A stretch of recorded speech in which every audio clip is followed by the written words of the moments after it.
entre as mulheres, bendito é o fruto do vosso ventre, Jesus. Santa Maria, Mãe de Deus, rogai por nós, pecadores, agora e na hora de nossa morte. Amém. Maria, auxílio dos cristãos, rogai por nós. do Pai, do Filho e do Espírito Santo. Boa noite a todos, salve Maria. Bom, o tema de hoje, como creio que seja uma das últimas, se não a última aula do ano, e estamos próximos do Natal, estamos no tempo do Advento, então, achei por bem colocar como o tema, falar sobre o presépio de Nosso Senhor, o que ele tem a nos ensinar. Porque a igreja, ela, embora tenha recebido os dados da revelação, embora tenha acolhido o esforço da razão humana, da filosofia, para compilar a doutrina, ela não se esqueceu dos que não tem como estudar, não tem como se dedicar à teologia e à alta filosofia.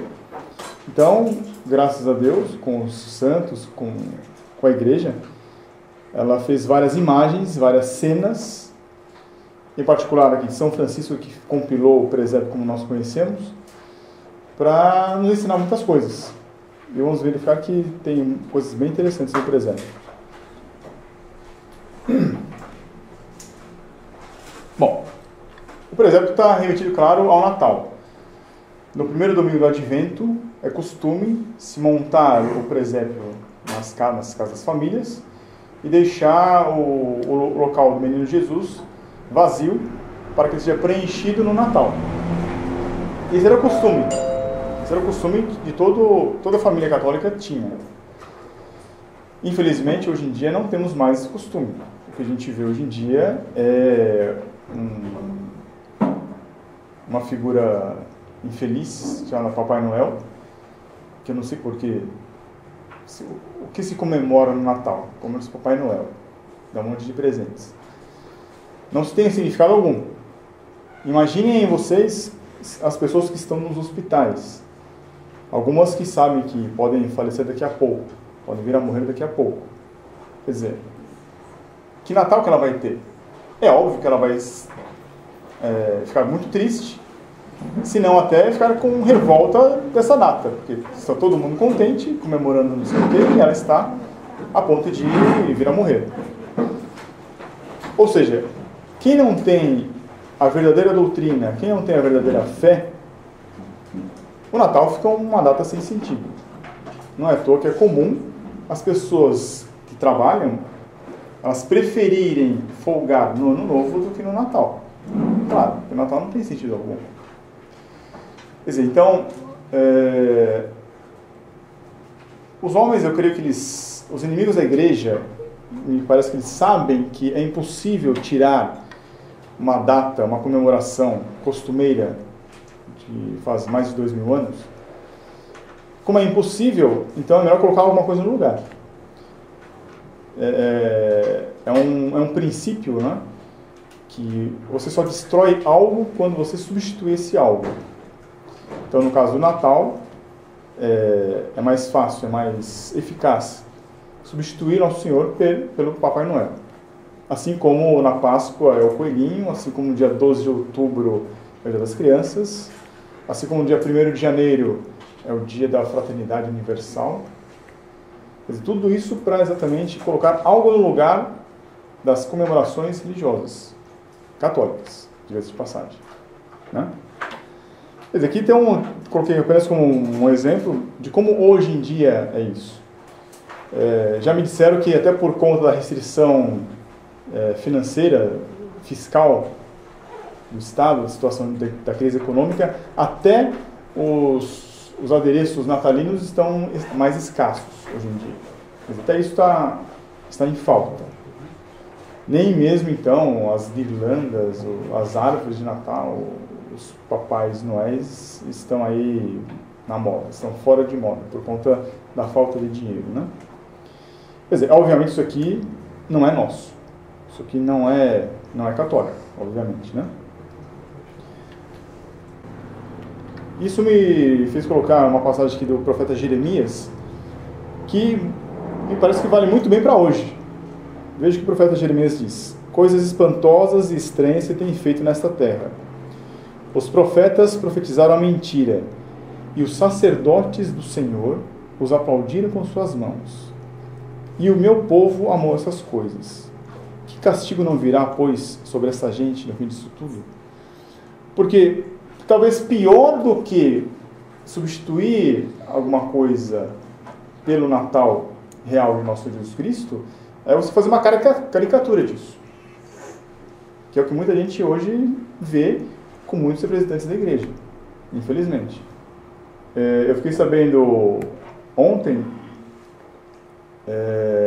que um padre aí disse assim: olha, no dia de Natal, então reserve uma cadeira na sua mesa de jantar e depois cante parabéns para ele.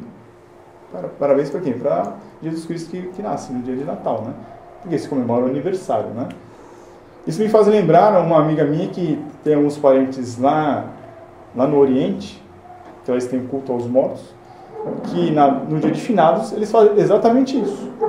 Eles colocam na mesa de jantar, eles colocam uma cadeira com um prato feito para o falecido poder consumir aquele prato no dia de finados. Quer dizer, isso é paganismo puro, né? Quer dizer, infelizmente isso é uma caricatura do que se faz. Isso tudo, expandindo um pouco a questão, lembra muito bem o que aconteceu lá em Belém, quando o nosso Senhor nasceu, com o que é hoje. Porque o que nós vemos hoje é uma indiferença ao nosso Senhor Jesus Cristo. E o que poucos percebem é que da indiferença surge a perseguição. No primeiro momento, se ignora o nosso Senhor Jesus Cristo. Só que ele é a verdade, e a verdade se impõe por si própria. E ao se impor por si própria, aí causa medo naqueles que eram indiferentes, e aí vem a reação, que é a revolta da perseguição. Essa foto aqui mostra na na Guerra Civil Espanhola, em que eles ficam treinando tiro na estátua do Sagrado Coração de Jesus. Aqui na Revolução Mexicana, quando os padres eram proibidos de andar em público paramentados. Então esse padre ele foi condenado ao fuzilamento por causa disso. Quer dizer, como que aqueles que ignoram e querem ignorar nosso Senhor Jesus Cristo, de repente eles viram com férias. Nós vamos ver, né, que nosso Senhor Jesus Cristo, ele, quando foi nascer, ele foi ignorado, foi rejeitado. O Criador do universo não tinha lugar para nascer na sua criação. Não tinha lugar para ele nas estalagens. Então ele foi meio que expulso para junto dos animais. Quando ele nasce, ele é visto como um animal feroz, que deve ser morto. Aí vão começar a persegui-lo. Quer dizer, uma criança que não tinha por que trazer problemas, quando nasce, traz problemas e é perseguida. Tanto é que, diz o Evangelho, muitas crianças de menos de 2 anos, então, foram mortas naquela época. Ou seja, da indiferença surge a perseguição. Foi assim no começo, foi assim no século XX com as revoluções comunistas, e vai ser assim até o final do mundo.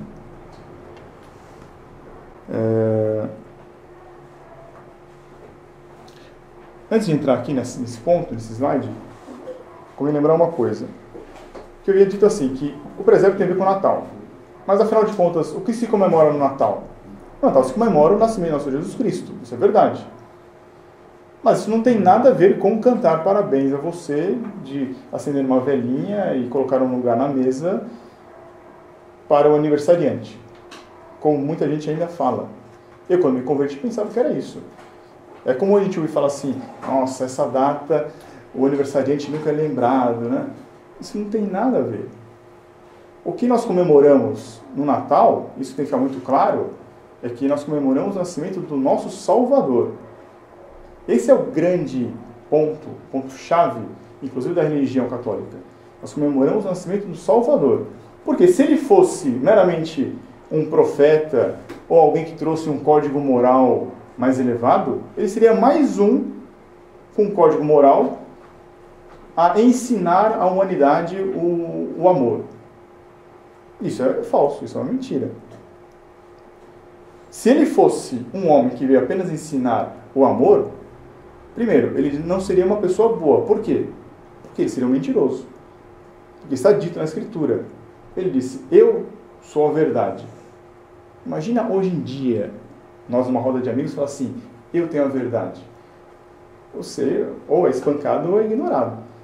Não, o Senhor disse isso na época. Eu sou a verdade. Ele disse, eu sou a vida. Ele disse, eu sou Deus.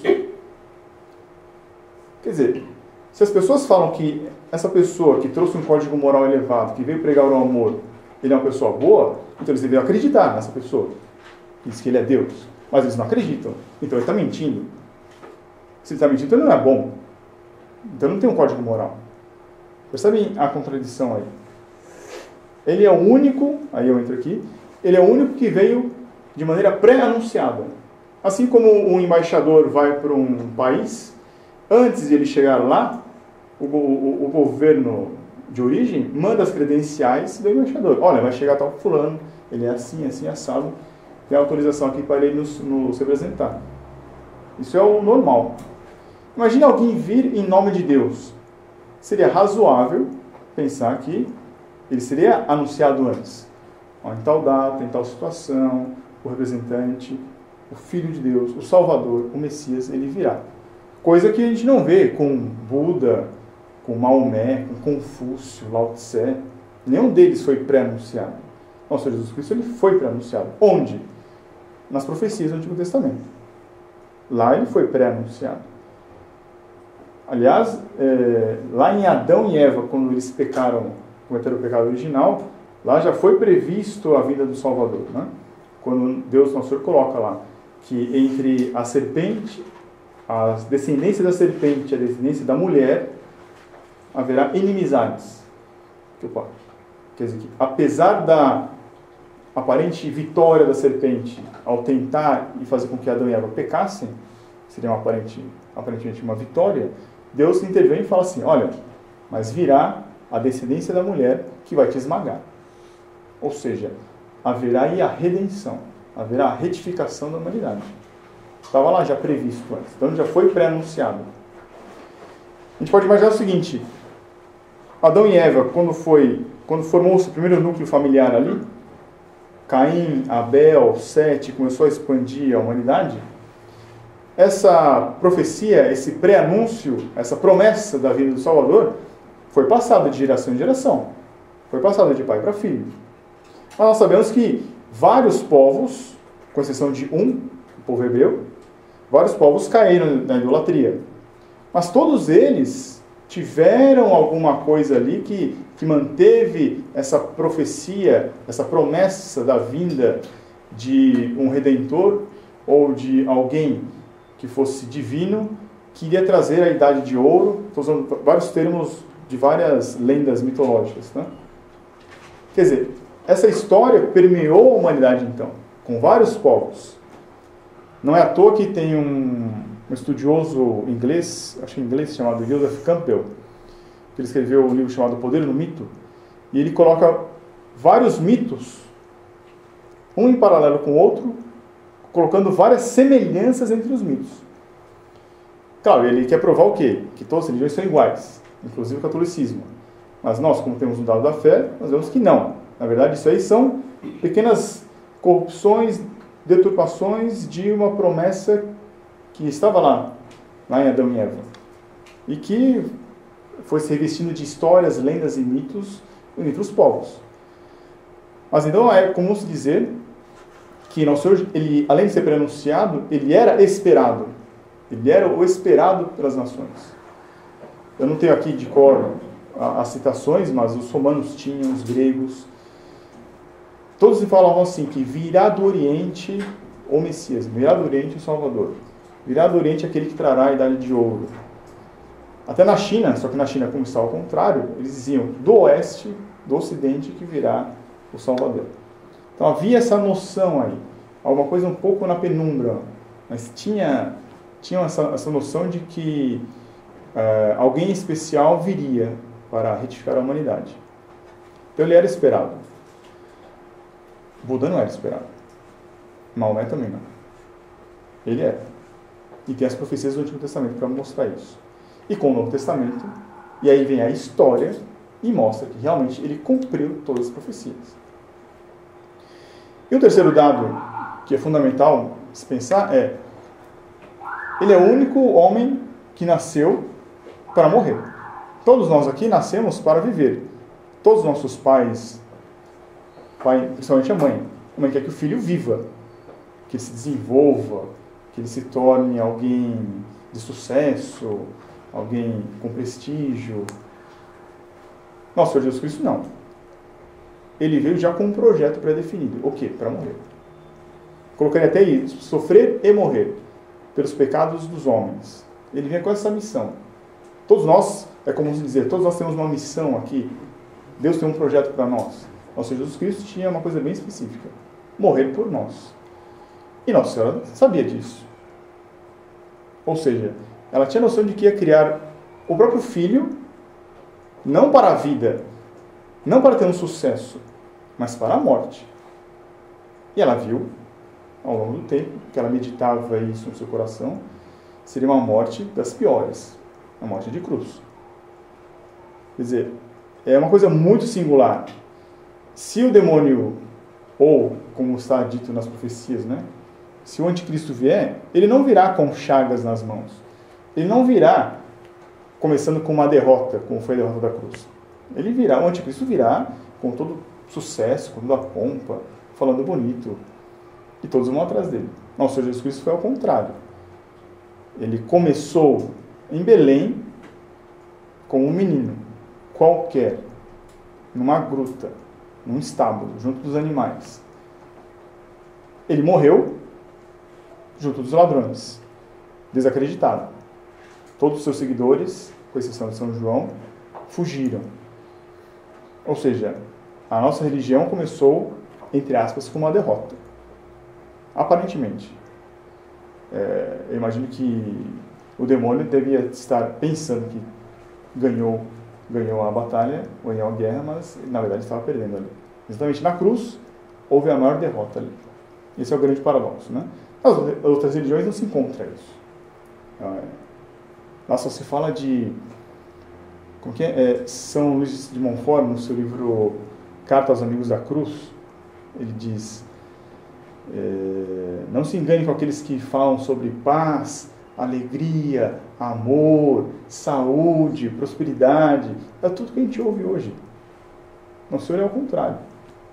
Esse é o grande paradoxo da cruz, né? Então, no Natal nós comemoramos a vinda do Salvador. Isso tem que ficar muito claro. Essa é a chave. É a chave do Natal. E nós comemoramos no dia 25 de dezembro. Da onde surgiu essa data, 25 de dezembro? Muita gente, e eu fui um deles, pensava que era uma coisa arbitrária. Escolheram ali porque tinha que ter uma data. Vamos supor que fosse. Mas seria razoável você comemorar o nascimento do seu grande líder da sua religião. Então escolheram o dia 25 de dezembro. Mas para mim foi uma coisa arbitrária. Santo Agostinho já diz lá no livro sobre a Trindade que diz a tradição que Nosso Senhor nasceu no dia 25 de dezembro. Então, já havia uma tradição ali, Santo Agostinho, século III, já havia uma tradição ali que dizia, claro, quem é que devia saber disso? Nossa Senhora. Dou um exemplo concreto. O meu pai, ele nasceu dia 18 de dezembro.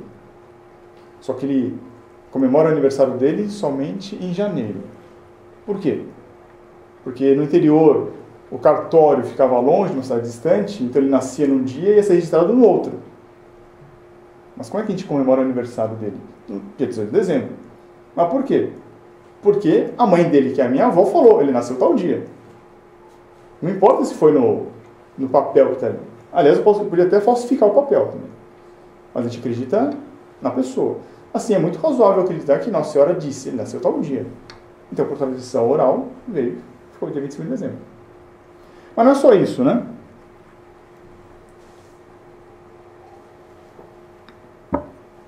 São Tomás diz: foi bastante conveniente que ele nascesse dia 25 de dezembro. Por quê? Aqui vamos retomar um pouco de lição de geografia. todo mundo sabe que a Terra gira em torno do Sol e o globo terrestre, se olhando ele de perfil, ele não está assim, polo norte, polo sul, direitinho assim. Ele tem uma inclinação. O eixo da Terra tem uma certa inclinação. Não sei se dá para ver aqui na figura, né? Então ele gira em torno do Sol com uma certa inclinação. De tal maneira que, como ele está inclinado, em uma parte da sua órbita, os raios do Sol batem de maneira oblíqua em uma região e bate de maneira cheia, com maior intensidade, em outra região. E quando ele dá um giro, aí inverte. Aquela região que estava com pouca intensidade de luz, na outra região fica com máxima intensidade de luz. E embaixo fica com a menor intensidade de luz. Isso a gente vê na órbita em torno da Terra. Tomando como referência o hemisfério norte, que é onde nosso Senhor nasceu, no hemisfério norte existe aqui uma posição do Sol da Terra em relação ao Sol, chamado periélio. Ali ocorre o chamado solstício de inverno. O que é o solstício de inverno? É aquela posição em que a Terra está mais afastada do Sol. Ou seja, o hemisfério norte recebe com menor intensidade a luz e o calor do Sol. Quando continua a translação, aqui se inverte, né? Aqui o hemisfério norte fica mais próximo, recebe com maior intensidade a luz e o calor do Sol, que é o chamado seu solstício de verão. Daí que os povos pagãos tinham algumas comemorações nesses períodos. Então, aqui está o Equador, aqui o hemisfério norte. Como está oblíquo, ele recebe menos.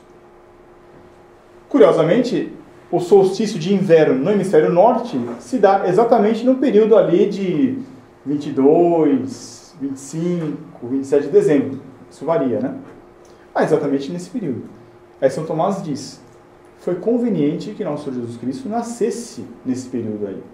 Em particular, como diz a tradição, dia 25 de dezembro. Por quê? Terra. Quem foi feito da terra foi Adão. Terra é o símbolo do homem. O Sol é o símbolo de Deus, nosso Senhor. No período em que a terra, o homem, estava mais afastado de Deus, mais afastado da luz da verdade, mais afastado do calor do amor de Deus, foi exatamente aí, quando deveria haver o maior desespero da humanidade, porque ela estava perdendo a luz da verdade, perdendo o calor do amor, foi exatamente aí, aparentemente derrota, né? Que a luz da verdade, que o calor do amor se encarna e nasce. Por isso foi conveniente, São Tomás diz, fosse dia 25 de dezembro, que é no período que o homem estava mais afastado de Deus Nosso Senhor. E nesse momento, então, o Verbo se encarna e fala: não, a promessa que foi feita lá no passado, ela vai se cumprir agora. O Messias vem, é o Emanuel, Deus conosco. Não é para ficar desesperado, como a humanidade estaria. Né? Mas então, não só por tradição, mas por conveniência, pela simbologia, é muito razoável se acreditar que nosso Senhor nasceu dia 25 de dezembro mesmo. E nós comemoramos o Natal dia 25 de dezembro. Não foi uma coisa arbitrária. Não foi a igreja que inventou. Tem todo o sentido isso aí. E até os próprios elementos da natureza nos mostram isso aí também, como simbologia. E como ele é o homem da dor, nosso Jesus Cristo já é prefigurado em Jó. São Tomás também diz, então, era conveniente, como ele veio para sofrer e pagar os pecados dos homens, era conveniente que já no seu nascimento ele sofresse. Então, claro, quem já cuidou de crianças pequenas, bebês, no frio, sabe o apuro que é.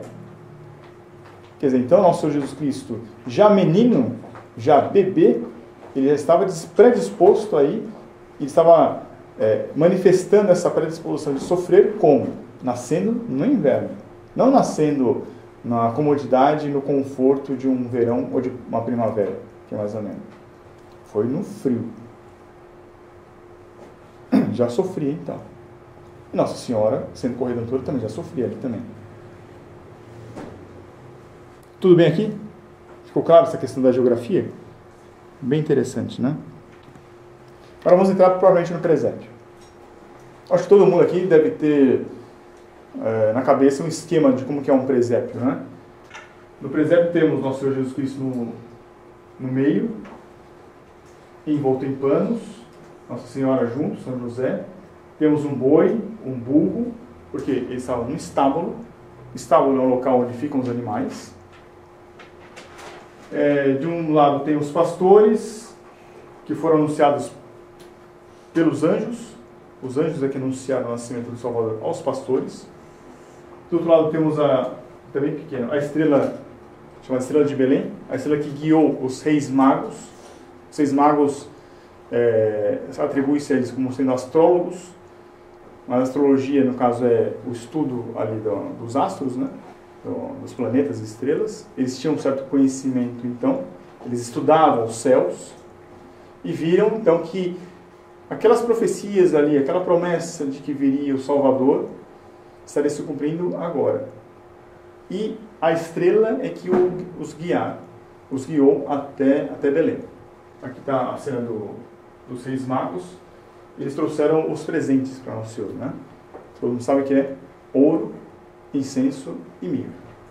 Eu não tenho esse dado preciso, mas me parece que quando São Francisco ele compilou o presépio, ele fez uma cena só. Qual cena? A cena dos pastores adorando o menino Jesus, Nossa Senhora, São José, o boi e o burro, e os reis magos também. Nós vamos ver que, na verdade, houve aí uma sucessão de fatos. Primeiro houve o nascimento, a adoração dos pastores, depois é que veio a adoração dos reis magos. Mas São Francisco compilou isso numa cena só, para exatamente nos ensinar uma coisa, a unidade da doutrina. E de onde que ele tirou isso? Vamos ver algumas passagens da Sagrada Escritura. Está lá o profeta Isaías, capítulo 1, versículo 3. O boi conhece o seu possuidor, e o jumento o presépio do seu dono. Mas Israel não me conheceu, e meu povo não teve inteligência. Aqui está uma passagem que se refere ao boi e ao burro, o boi e o jumento, né, que estão ali presentes no presépio. Ainda em Isaías capítulo 7. Pois por isso o mesmo Senhor vos dará esse sinal. Uma virgem conceberá e dará à luz um filho, e o seu nome será Emanuel. Emanuel, Deus conosco. Aqui eu fiquei sabendo que algumas bíblias protestantes, eles substituem ali a palavra virgem por uma moça. Aparentemente não teria muita importância, né? Mas aqui é explícito, é uma virgem. Colocando uma moça, pode se pôr em dúvida, né? Era ou não era? Né? Aí você vê a malícia dos protestantes em mudar a palavra de Nosso Senhor. É uma virgem. Capítulo 9 de Isaías. Porquanto um menino nasceu para nós, e um filho nos foi dado, e foi posto o principado sobre o seu ombro, e será chamado Príncipe da Paz. Veja, um menino nasceu para nós, e nos foi dado de presente para nós. Claro, o homem quando pecou, Adão quando pecou, todos nós não merecemos o perdão. O perdão vem com uma graça, é uma coisa dada, de graça, é um presente dado. Não sei se é por causa disso, é que teve o costume então de se dar presentes no Natal. Se for isso mesmo, seria bom a gente lembrar para as pessoas que comemoram o Natal que esse costume de dar presentes é por causa de uma coisa um pouco mais elevada. É porque nos foi dado de presente o Salvador. Ele que não tinha nada a ver com a história. Ele que entrou na história humana para nos redimir. Claro, primeiro, para reparar a injustiça feita contra Deus Pai, amar a Deus sobre todas as coisas, mas por misericórdia ele estendeu isso também para nos salvar, para nos redimir. Amarás ao teu próximo a ti mesmo. Quer dizer, nosso Senhor Jesus Cristo ele cumpriu os dois mandamentos fundamentais, né? Ele reparou a injustiça contra Deus Pai e trouxe a salvação para os pecadores, somos nós. Isso foi dado de presente. Isso foi dado de graça. E por que príncipe da paz? Porque o homem estava em estado de inimizade com Deus. Não tinha como ter amizade com Deus. Havia um conflito ali. O pecado, ele é conflituoso contra a santidade. As luzes e trevas não se misturam, não tem mistura. Mas com a vida do Redentor, houve a pacificação disso. O quê? Houve a possibilidade do homem se tornar amigo novamente de Deus. O estado de amizade podia ser reatado. Por isso que ele é o príncipe da paz.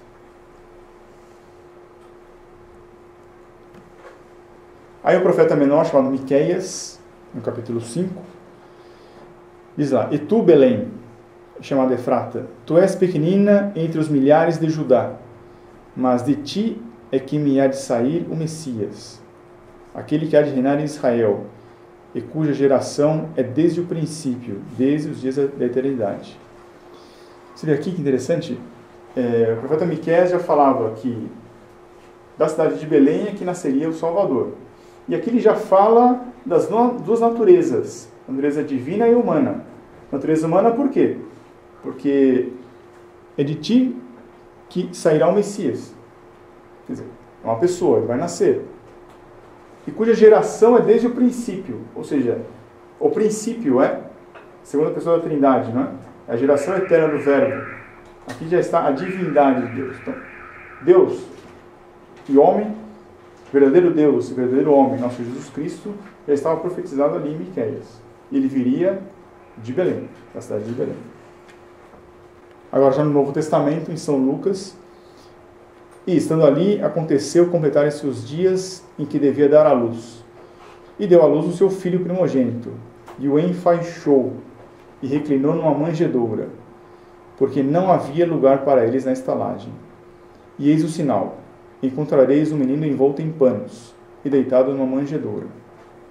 Esse aqui é o relato de quando São José e Nossa Senhora vão para Belém, e lá eles batem as portas das estalagens, dos abrigos, e não tinham lugar para eles. Quer dizer, uma mulher grávida, a rainha dos céus e da terra, ia ter o príncipe da paz, mas não havia lugar para eles. É mais ou menos como hoje, né? O que a economia tem a ver com a religião? Não tem nada a ver. A religião tem que ficar fora. O Estado é laico. A religião fica de fora. É de foro privado. Não há lugar para a religião hoje em dia. Para a religião verdadeira, claro. Para a religião falsa tem lugar. Né? E o sinal é, ele será encontrado envolto em panos. E depois que se completaram os 8 dias para ser circuncidado, o menino foi-lhe posto o nome de Jesus. E depois que foram concluídos os dias da purificação de Maria, segundo a lei de Moisés, levaram-no a Jerusalém para apresentarem ao Senhor. Aqui, depois eu vou retomar essa parte aqui, porque eu quero colocar que ele estava em Belém, veremos que ele estava num presépio, num estábulo em Belém. Me parece, e São Tomás que coloca, eles conseguiram um abrigo um pouco melhor depois do nascimento, e passados os 40 dias, eles já estavam em Jerusalém para ser apresentado ao templo. Vamos ver qual a implicação disso. E aqui em São Mateus é que se coloca. Por que a vinda dos reis magos não foi concomitante com os pastores? Por que não foi uma cena só? Foi uma coisa sucessiva. Diz lá São Mateus: E eis que a estrela que tinham visto no Oriente ia adiante deles, até que, chegando sobre o lugar onde estava o menino, parou. E entrando na casa, aqui então São Mateus coloca, ele estava numa casa, então ele estava num abrigo. Encontraram o menino com Maria, ou seja, já tinha nascido. Então, primeiro não tinha lugar para eles na estalagem. Nasceu. Após o nascimento eles conseguiram um lugar, na casa. Encontraram o menino com Maria, sua mãe, e prostrando-se o adoraram. E abrindo seus tesouros, lhe ofereceram presentes de ouro, incenso e mirra. Aqui São Tomás também coloca, ele discute se essa estrela seria um fenômeno astronômico, seria uma estrela de fato, ou seria um anjo revestido na forma de uma estrela. São Tomás coloca, pode-se pensar que realmente fosse um anjo, Porque diz lá que ia adiante deles. Tanto que até tem uma parte que eles param para conversar com o rei Herodes. A estrela não está mais lá. Depois que eles retomam um caminho para procurar o Messias, a estrela segue adiante, guiando eles até o Messias. Então, o São Tomás coloca, pode ser que fosse um anjo revestido de estrela. Vamos ver também as implicações disso depois. Muito bem. E aqui, São Tomás, veja, é um fato bem concreto que marca o nascimento de nosso Senhor Jesus Cristo. E São Tomás já vê aí sinais proféticos.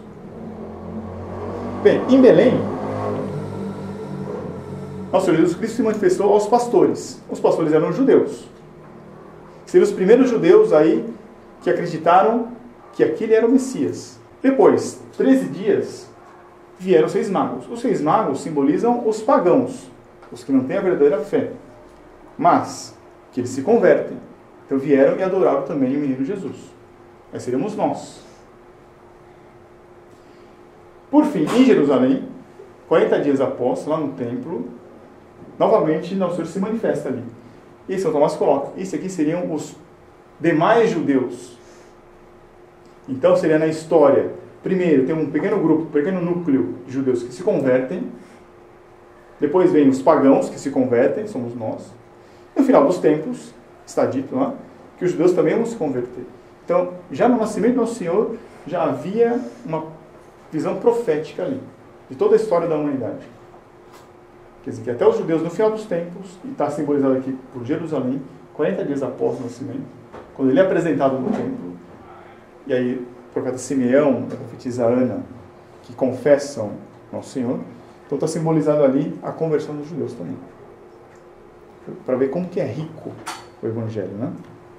Claro, graças a São Tomás aqui no que destrinchou isso para nós. Então vamos entrar agora nos elementos do presépio. O presépio ele pode simbolizar primeiramente a alma humana. Como eu falei no começo, é costume das famílias católicas deixarem lá o presépio preparado, mas com o lugar do Nosso Senhor vazio, para no Natal colocarem Nosso Senhor Jesus Cristo ali, menino Deus. Ou seja, é uma preparação que se faz para receber Nosso Senhor Jesus Cristo. Quando se faz o presépio, então, simboliza a alma humana que se prepara, daí estamos na época do Advento, uma preparação para receber o menino Jesus. E a igreja coloca de maneira bem didática, não é só para relembrar um fato passado. O menino Deus nasceu, se encarnou e nasceu. Mas também está prefigurada aí a segunda vinda dele, no final dos tempos. Nós temos que nos preparar, ou seja, temos que aplanar os caminhos, né? Ou seja, deixar os caminhos retos, de acordo com a lei, tirar o pecado, deixar nossa alma limpa, para receber dignamente Nosso Senhor na segunda vinda. Porque se ele veio primeiro como um menino indefeso, propriamente adorável, ele sim era adorável, passivo de adoração, né? Nossa Senhora podia muito bem, com propriedade, falar assim, esse meu filho é adorável, eu adoro meu filho, sem dúvida alguma. É a única pessoa que podia não olhar para o céu para adorar, ela olhava para baixo para adorar, contar o menino Jesus nas mãos dela. Só que esse menino que é adorável, que veio como uma criança, inocente, amável, ele virá, na segunda vinda, já adulto e já como juiz. E aí temos que estar preparados para isso. Que ele virá nos julgar. Aí o tempo da misericórdia acabou. Começa o tempo da justiça. Então o presépio pode simbolizar isso, né? Temos lá então, vou começar pelos animais. O boi e o burro. O boi, ele é símbolo dos judeus. O burro é o símbolo dos pagãos. Por quê? O boi, ele é um animal usado para servir ao homem. Ele é um animal de tração para trabalhar a terra, o arado. Em geral, o boi é usado de maneira dupla, né? São dois bois que são colocados para arar a terra. E os dois bois, eles são conjugados por meio de um aparelho ali bem moderno, de madeira, chamado canga, ou chamado jugo. Porque exatamente ele alinha os dois bois ali. Né? Porque jugo, daí vem o nome subjugar. O boi está sob jugo. Aquele jugo ali. Assim como o judeu estava sob o jugo da lei. Por isso que os bois simbolizam os judeus, que são sob o jugo da lei. Eu aproveito a ocasião para falar uma coisa que eu falo para os meus alunos também. Daí que vem a veia do pescoço chamada de jugular, que está no pescoço, assim como a canga ali está no pescoço do boi. E como são 2 bois, em geral, eles colocam um boi forte, mas que ele não tem muito senso de direção. E colocam um pouco mais fraco, mas que tem senso de direção. Então, um, enquanto dá a força, o outro dá a direção para arar. Isso simboliza o casal, o marido e a mulher, que são os cônjuges. Eles estão conjugados. Um é mais forte. É o pai, né? Só que a mãe sabe um pouco mais da direção de onde levar. Por trás de um grande homem sempre existe uma grande mulher, né? Daí então se dizer que o boi é o símbolo do povo judeu. Ele está sob jugo. O burro não. O burro, como não tem a lei que Deus mandou, ele vive sem a lei, né? Mas está simbolizado lá. Ou seja, Nosso Senhor então nasceu para os 2 povos, o povo judeu e para os pagãos. Ele veio para todos. Ele veio para a salvação universal, para uma salvação católica. Não só de uma raça, não só de uma classe social, o proletariado, mas para todos. Está simbolizado aí pelos 2 animais. Só que não só isso. Os pastores que vieram adorar, os reis magos que vieram adorar também. Os pastores eles eram judeus. Os reis magos eles eram pagãos. Só que os pastores, é de se crer que eles eram ignorantes, eram pessoas humildes. Está simbolizado aí o povo humilde. Mas não é como a teologia da libertação diz, que nosso Senhor Jesus Cristo veio fazer uma preferência, uma opção preferencial pelos pobres. Não.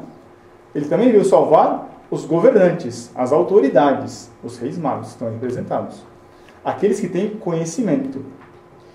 Só que é um conhecimento restrito aí, né? Enquanto os pastores são gente ignorante, gente humilde, eles sabem, mas eles sabem alguma coisa, né? Eles sabem que não sabem. Os reis magos, eles sabem que não sabem tudo. Porque a razão tem limites. A razão humana tem limites. E não é à toa que... Isso eu vou entrar depois. E por que os pastores foram guiados por um anjo? Está dito lá.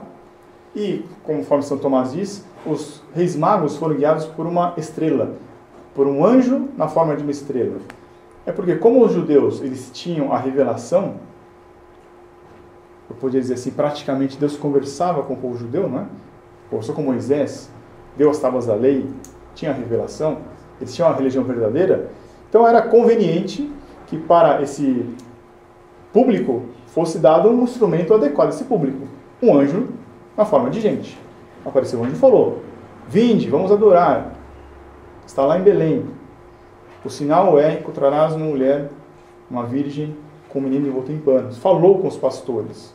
Com os magos, que representam o povo pagão, que não tem a lei, que não tem a revelação, foi dado um instrumento conveniente, proporcional a eles. Um instrumento que eles entendiam, que é o que? Um sinal da natureza, um sinal do céu. Então o anjo se revestiu de estrela e guiou esses reis magos até Belém. Quer dizer, até nisso, então, se vê que Deus trata de maneira desigual as pessoas. Não trata de maneira igual, trata de maneira desigual. Para uns ele colocou um anjo falando, para outros só um sinal. São Tomás coloca lá também, ele diz assim, podemos pensar que o estábulo em que eles foram buscar abrigo era uma gruta que foi transformada no estábulo. Uma gruta, ou seja, no campo, e lá um local, então, que com a chuva ou com o sol, eles encontraram um lugar apropriado para deixar os animais descansarem. Então, foi lá no estábulo ali. E é razoável pensar assim, de maneira simbólica, porque se é uma gruta, para entrar na gruta, para encontrar a verdade encarnada, você tem que se abaixar, você tem que se humilhar. Só acha a verdade quem tem humildade. E é um estábulo, por quê? Porque é a morada dos animais. Quem são os animais? Os animais ali somos nós. Ou o judeu, ou é o pagão. Nós estamos representados ali, que é o estábulo. E Nosso Senhor foi colocado numa manjedoura. Manjedoura significa lugar para comer. Ou também conhecido como coxo. No estábulo você tem o coxo. Você coloca lá a comida para os animais. Não tinha berço. Ele foi colocado ali. Mas, simbolicamente, representa muito bem. Ele foi colocado para o alimento dos animais. Quem são os animais? Somos nós. Ele se colocou para ser alimento para nós. Ele disse, quem não comer da minha carne, já estava previsto ali, profeticamente. Só que ele não foi colocado da maneira como ele nasceu. Ele foi envolto em panos. Razoável pensar que foram panos brancos. Quer dizer, enquanto a divindade do menino Deus estava escondida na sua humanidade, a sua humanidade estava escondida nos panos brancos. Assim como é a hóstia consagrada, que nós vemos um pedaço de pão que é branco, mas que lá nós confessamos que o verdadeiro Deus, o verdadeiro homem está lá. Enquanto que nosso Jesus Cristo estava com a divindade escondida, mas a humanidade manifesta, na hóstia consagrada, até a humanidade está escondida. Isso já foi, digamos, prefigurado quando ele foi envolto em panos. Muito embora esse panos, São Tomás coloca, ele simboliza as limitações da humanidade que nós tínhamos.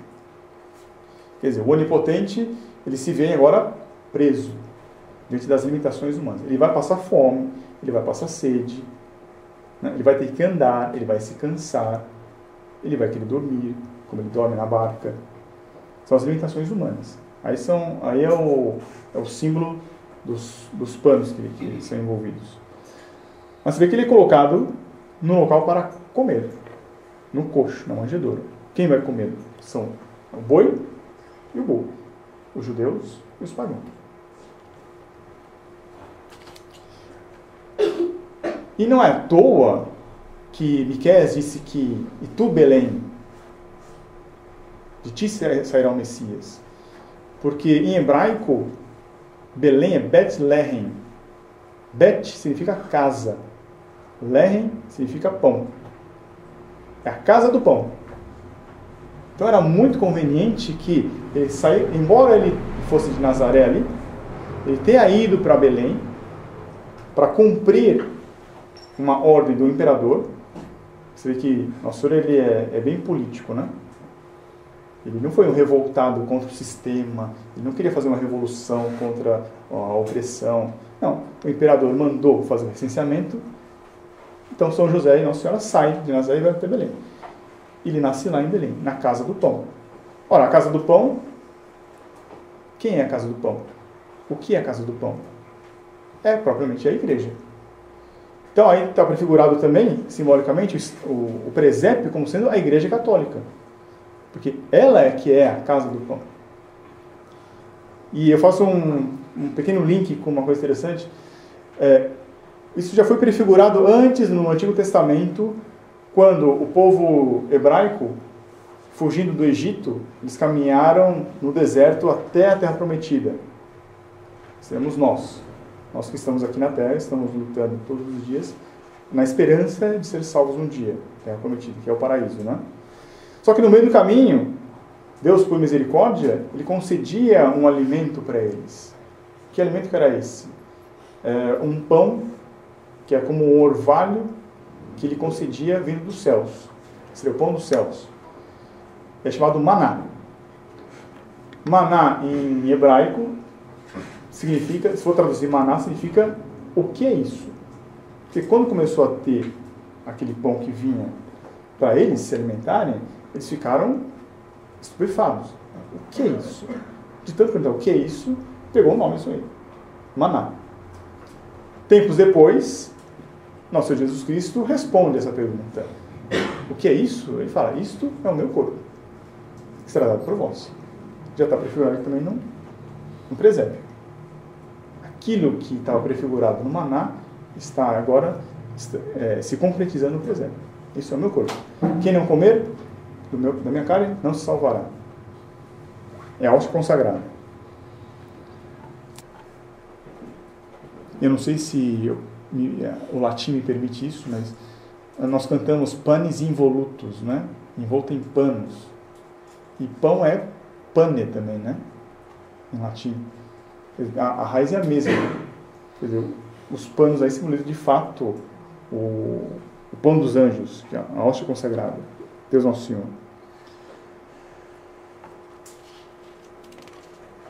E os presentes? Está dito que os 3 reis magos, Baltazar, Melquior, Gaspar, simbolizam os 3 povos, né? Os brancos, os negros e os amarelos. Ou seja, toda a humanidade. Nosso Senhor veio salvar a todos. Eles ofereceram 3 presentes: ouro, incenso e mirra. O que simboliza isso, o ouro, incenso e a mirra? Quando os 6 magos vieram, os pagãos, e ofereceram ouro, eles estavam reconhecendo a realeza de Nosso Senhor, que Ele é de fato Deus Todo-Poderoso, o Onipotente. Ele que é o proprietário de toda a criação. Reconheciam nele a realeza, ou seja, Ele é rei, é Ele que governa. Isso me faz lembrar a doutrina da realeza social de Nosso Senhor Jesus Cristo. É Ele que deve reinar em nossas vidas, né?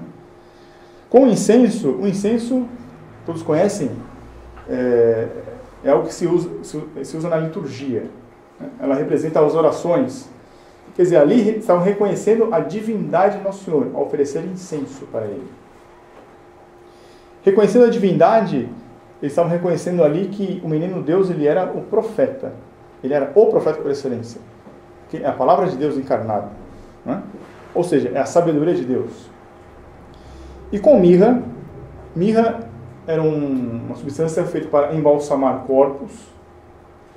Então é para pessoas que já morreram. Estavam ali reconhecendo que Deus era homem, que Ele ia morrer, que Ele ia se sacrificar, Ele ia morrer por nós. É a mirra. Então estava ali reconhecendo o sacerdócio de Nosso Senhor. Rei, profeta e sacerdote. Nosso Senhor Jesus Cristo encarna esses 3 juntos, né? Pelos presentes. De tabela, agora aplicando para nós também podemos oferecer ouro, incenso e mirra para o menino Deus no Natal. Como? Isso comenta São Tomás. Como o ouro reluz, ele simbolizaria a nossa inteligência, a nossa sabedoria. O que nós temos de bom? É a nossa razão. Isso que nos torna diferente de todos os animais. Oferecemos isso a serviço ou em sacrifício para nosso Senhor Jesus Cristo. Está simbolizado aí. O incenso são as nossas orações. Nada como oferecer as nossas orações para Nosso Senhor. E a mirra são os nossos sacrifícios, as nossas mortificações do dia a dia. Quer dizer, também nós podemos oferecer esses 3 presentes que os pagãos, os 3 reis magos ofereceram, nós também podemos oferecer. E mais então que isso, como nosso Senhor Jesus Cristo ele veio para morrer, quer dizer, no seu próprio dia de nascimento, no seu nascimento, já estava prefigurado também o Calvário. Como São Tomás diz, né? Era conveniente que ele nascesse no inverno mais rigoroso, onde no solstício de inverno a noite é mais longa. Ele já veio para sofrer. Já ali, já havia uma seta apontando para o Calvário. Assim como então Nossa Senhora envolveu em panos, mas ele vivo, no Calvário ela ia envolvê-lo também no Santo Sudário para recolher o corpo dele da cruz. Ali já era uma prefiguração, uma imagem do que seria no Calvário. Aqui eu já falei da Eucaristia, né? Que o presépio, então, o Natal, ele é uma prefiguração da própria Eucaristia, que nosso Senhor Jesus Cristo, ao se encarnar, ser envolvido em panos, ele simboliza aí a hóstia consagrada, que nós vamos ter acesso na missa. E, já que é assim, já que o presépio é a casa do pão, onde se tem o pão ali, o pão consagrado, a hóstia consagrada, que está apontando já para o Calvário, ou seja, a missa. No presépio também está prefigurada a Santa Missa. Prefigurada a igreja. Por quê? Aqui eu vou finalizando a questão dos símbolos. No estábulo estão os animais, nós. No estábulo, o que fazem os animais? Os animais comem seus alimentos e deixam suas sujeiras ali também. Na Igreja Católica, no edifício da igreja, nós também fazemos isso. Aqui está um esquema de como as igrejas eram construídas antes. Toda igreja era construída de forma de cruz. A porta de entrada era no oeste, no ocidente, enquanto que o altar ficava virado para o oriente. Durante a Santa Missa, todos ficavam em direção ao oriente, ad orientem. Porque todos esperavam a vinda do Salvador, né? Aí a segunda vinda. Uma simbologia na missa, né? Todos esperam a segunda vinda do nosso Senhor Jesus Cristo, porque ele virá do oriente, né? E o sacrifício então é feito no altar, no oriente. O que fazemos nós? Nós entramos pela porta que está no oeste. Ocidente, em latim, é oxidare. Daí que vem a palavra oxidação na química. Quando o ferro oxida, o ferro morre. Fica imprestável, né? Fica oxidado. Ele morreu. O oeste é o sinal da morte, é a região da morte. Nós estamos no pecado, estamos na região da morte. Nós buscamos a nossa salvação. A salvação encontramos na igreja. Fora da igreja não há salvação. A igreja também é simbolizada pela Arca de Noé, não é? A barca de Pedro é a Arca de Noé. Quem não estava na Arca de Noé pereceu. Ele está dentro da igreja então. Aí se dizer que essa região aqui é a nave da igreja. A nave por quê? É o navio, a nau da igreja, a barca de Pedro. Nós entramos na região da morte. Logo aqui no começo da igreja tem uma pia batismal. Ali que é feito o batismo. Ali que nós temos o pecado original apagado. Ali nos tornamos filhos adotivos de Deus. Estamos dentro da igreja, estamos dentro da arca, dentro da barca de Pedro. Estamos salvos. Mas a gente precisa completar isso, né? Precisamos dar o devido culto de adoração a Deus. Então vamos em direção ao altar, em direção à missa. A missa que é rezada para o Oriente, da onde que nosso Jesus Cristo voltará. Só que, no meio do caminho, como nós somos fracos, cometemos pecados. E como é que a gente faz, então? Se a gente comete pecado? Se a gente comete pecado, a gente está condenado.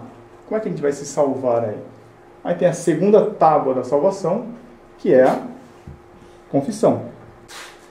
No confessionário, nós deixamos a nossa sujeira.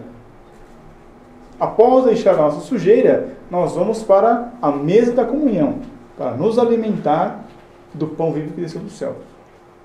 Assim como no estábulo, os animais deixam a sua sujeira e comem no coxo, comem o alimento. Nós somos esses animais. O estábulo, o presépio, é a Igreja Católica, onde nós podemos deixar nossa sujeira, uma vez limpos, nós podemos nos alimentar no coxo, na manjedoura. Quem que está na manjedoura? Nosso Jesus Cristo. Aí está prefigurada a missa também, então. Opa. E provavelmente, então, após feito o sacrifício no altar, voltados para o Oriente, uma vez conseguido as graças que Deus quer nos dar com a redenção, o padre se vira e distribui essas graças, e distribui o alimento, e distribui o maná para nós fiéis, para os animais. E como o nosso Jesus Cristo é a verdade, convém que a verdade seja posta na língua e não na mão. Porque ninguém pode manipular a verdade. A verdade não é nossa. Assim como um pai, uma criança pequena, dá o alimento na boca do filho, assim também nós temos que ser, como nosso Jesus disse, sermos como crianças. E como crianças temos que receber o alimento na boca. Então, nosso pai, o padre, ele vai dar o nosso alimento na boca. E não um alimento qualquer. É o pão vivo que desceu do céu. Então, como conclusão, Vemos que a cidade de Belém já apontava para a cidade de Jerusalém. Que embora ele tivesse nascido em Belém, ele viveu em Nazaré, mas ele morreu em Jerusalém. O Natal de Nosso Senhor já apontava para o Calvário dele. O Natal já apontava para a Páscoa, quando haveria o grande sacrifício do Calvário. O presépio já então aponta para a igreja, para a dispensação dos sacramentos, para a Santa Missa, para a Eucaristia. Você vê então como que a igreja consegue condensar alta teologia, alta doutrina numa cena que é para ensinar para nós, pobres mortais, que não temos capacidade para estudar essas coisas, né? É isso. Alguma pergunta? Professor, o senhor já viu aquela tese de que a estrela dos três reis magos que guiou eles seria uma supernova? Sim. O que o senhor teria a dizer? Então, como diz São Tomás, como está dito lá que ela ia adiante dele, isso não é, me parece que não é a tese certa, né? Mas enfim, São Tomás está dizendo, me parece que é muito mais razoável pensar que fosse um anjo revestido de estrela e que é guiando os reis magos. Porque uma supernova, para falar a verdade, eu nunca vi uma supernova. Então eu não sei como é que é isso fisicamente. Uma supernova faz o quê? Ela explode. É uma expansão e apaga, isso não indica caminho. Então, exatamente. Por isso que não me parece... querer aproximar muito o sobrenatural com o natural ali, né? Dar uma explicação racionalista, cientificista ali para um evento que não me parece que fosse assim. Porque está dito que ela ia adiante, assim como uma coluna de fogo guiou o povo judeu. Era uma coluna de fogo, mas estava guiando, estava indo à frente. Me parece que seria um anjo na forma de uma coluna de fogo. Assim também, a estrela que guiou os magos seria um anjo vestido que ia adiante deles. E quando eles pararam para conversar com Herodes, isso também é interessante, né? Herodes pergunta, e é verdade que nasceu o Salvador? Então vocês vão lá e me falem onde ele mora, onde ele nasceu, que eu vou lá também adorá-lo. Isso me lembra o diálogo de Nosso Senhor com Pilatos. Que Nosso Senhor diz assim, que eu vim dar testemunho da verdade. E Pilatos diz, mas o que é verdade? Esses dois diálogos nos mostram bem aquela curiosidade. Não é bem propriamente o humilde que busca o conhecimento. É bem a curiosidade daquele pessoal que quer ver alguma coisa fantástica acontecer. É a busca pelo conhecimento dos condenados. Daqueles que não querem conhecer. Eles querem show. Então, onde que nasceu o menino? Me fala então que eu vou lá também. O que é verdade? Tá bem. Nosso Senhor se cala. Os seis magos não foram responder para ele. Ficaram calados. Assim também, não dar pérola aos porcos, né? Fica quieto. Mas então, quando eles foram então falar com Herodes, não está dito que a estrela continua a pulsar lá, né? Então, me parece ser bem mais razoável pensar que fosse um anjo revestido. Tudo bem? Algum comentário? Então vamos rezar para terminar e que esse Natal seja um pouco melhor para todos nós.